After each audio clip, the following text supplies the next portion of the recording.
những lo ngại về đạo đức và môi trường. Chất lượng cà phê chồn có xứng đáng với mức giá trên trời của nó? Đây vẫn là một điều gây tranh cãi không dứt. Với nhiều người, dường như việc cà phê chồn bị đẩy giá cao chỉ để phục vụ tầng lớp thượng lưu. Những người cảm thấy hài lòng với việc chi một số tiền lớn cho món đồ uống đẳng cấp trong những bữa tiệc xa hoa của họ. Các công ty cà phê trên khắp thế giới vẫn tiếp thị cà phê Luwak qua câu chuyện kỳ thú về loại động vật hoang dã này. Nhiều lập luận cho rằng chỉ có khoảng 500 kg cà phê Luwak hàng năm một sự khan hiếm biện minh cho mức giá bán lẻ khổng lồ của nó. Nhưng trên thực tế, mặc dù không có số liệu chính xác, nông dân ở Ấn Độ, Việt Nam, Trung Quốc và Philippines cũng đã nhảy vào cuộc với ít nhất là 50 tấn, thậm chí có thể nhiều hơn. Số liệu về sản lượng cà phê chồn hàng năm tại Indonesia có thể chênh lệch rất nhiều từ các nguồn tin trên Internet. Tuy nhiên, có một điều luôn được khẳng định là cung không theo kịp cầu, do đó giá càng bị đẩy cao. Một hệ lụy đi kèm là ngày càng có nhiều cà phê Luwak giả được trà trộn trên thị trường, đánh vào tâm lý muốn thưởng thức món cà phê trứ danh của Indonesia, đặc biệt là đối với khách du lịch Bali. Thực tế là ngày nay không thể tìm thấy loại cà phê Luwak hoang dã thực sự, gần như tất cả chúng đến từ những con chồn bị nuôi nhốt với điều kiện chăm sóc đáng bị lên án. Một số người chỉ vì hiếu kỳ và danh tiếng xa xỉ của nó mà hoàn toàn không quan tâm đến việc những con cầy hương thực sự bị ngược đãi ra sao. Khi loài chồn châu Á Luwak đi lang thang trong tự nhiên, chúng tiêu thụ quả cà phê như một phần chế độ ăn tạp của mình. Tuy nhiên, vì lợi nhuận cao và nhu cầu thưởng thức lớn, phần lớn cà phê chồn trên thị trường hiện nay đều được thu hoạch từ trang trại. Loài chồn Luwak bỗng được con người vắt kiệt để kiếm tiền, với điều kiện sống trong trang trại rất kinh khủng. Chúng bị mắc kẹt trong những chiếc lồng kính, không có không gian để di chuyển, thậm chí có thể bị ép ăn chỉ cà phê để tối đa hóa lợi nhuận. Điều này ảnh hưởng rất lớn đến sức khỏe của Luwak vì chỉ cà phê không giúp chúng nhận được đầy đủ dinh dưỡng cần thiết. Những quả cà phê mà Luwak bị ép ăn không phải lúc nào cũng chín mọng và ngon ngọt nhất như khi chúng có thể tự mình chọn lọc trong tự nhiên, do đó cũng ảnh hưởng lớn đến chất lượng cà phê.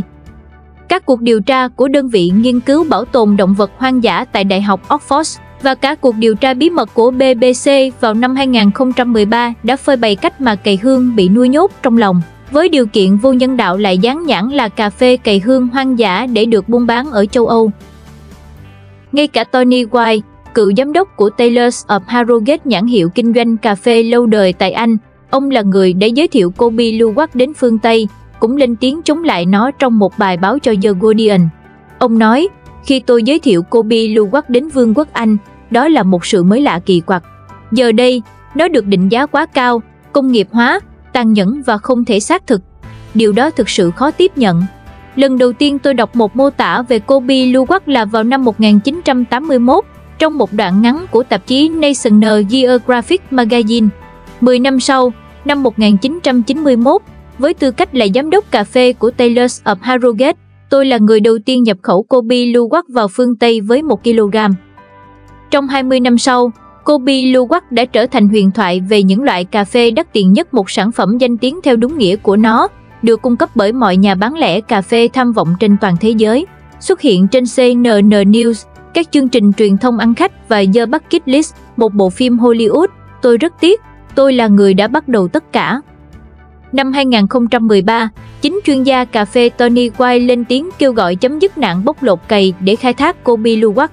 Bản tính sống đơn lẻ khiến lũ cầy vòi hương căng thẳng khi sống gần nhau, gặp nhiều vấn đề về sức khỏe do chế độ ăn chỉ có cà phê, nhiều con có thể tự gặm chân và chết. Rocky Roeder của International Cafe Consulting đưa ra một phân tích chi tiết hơn và chia sẻ kinh nghiệm của mình với loại cà phê này. Tại một trang trại ở Đông Java, tôi đã có cơ hội đánh giá lô cà phê Luwak từ những con chồn được nuôi nhốt và cho ăn cùng một loại cà phê. Sau khi thử một số mẫu, rõ ràng cà phê Luwak được bán vì câu chuyện chứ không phải chất lượng vượt trội.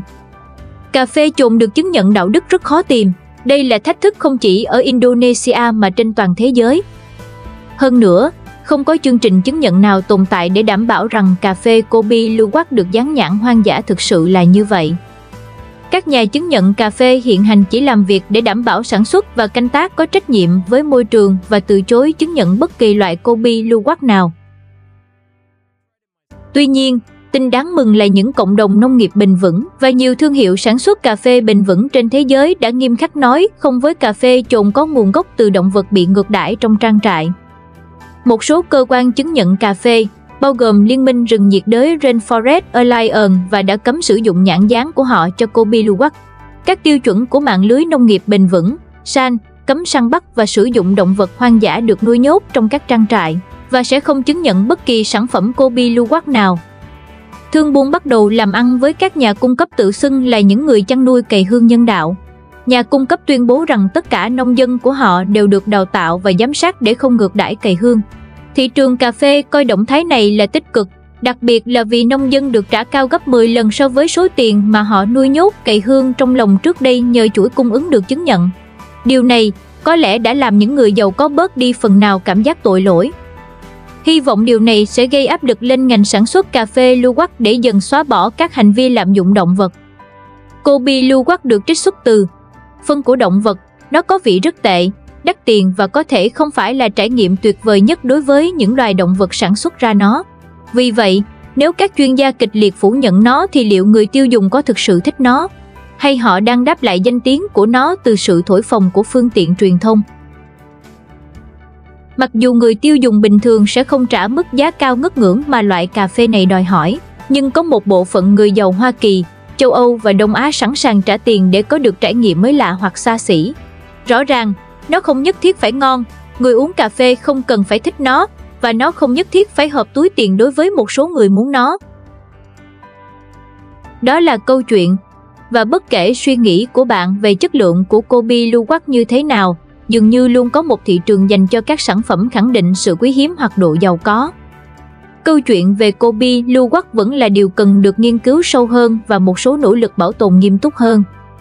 Giao dịch từ Kobe Luwak kiếm được nhiều tiền và cày hương không phải là nạn nhân duy nhất, vô số loại cà phê tào lao khác hiện đã mọc lên trên toàn thế giới.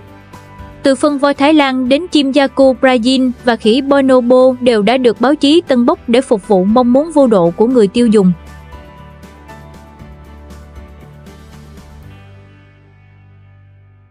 Video hôm nay đến đây là kết thúc. Nếu các bạn cảm thấy video này hấp dẫn và hữu ích thì đừng quên đăng ký kênh, để lại bình luận bên dưới và chia sẻ video này giúp mình nhé. Xin chào và hẹn gặp lại các bạn ở các video tiếp theo.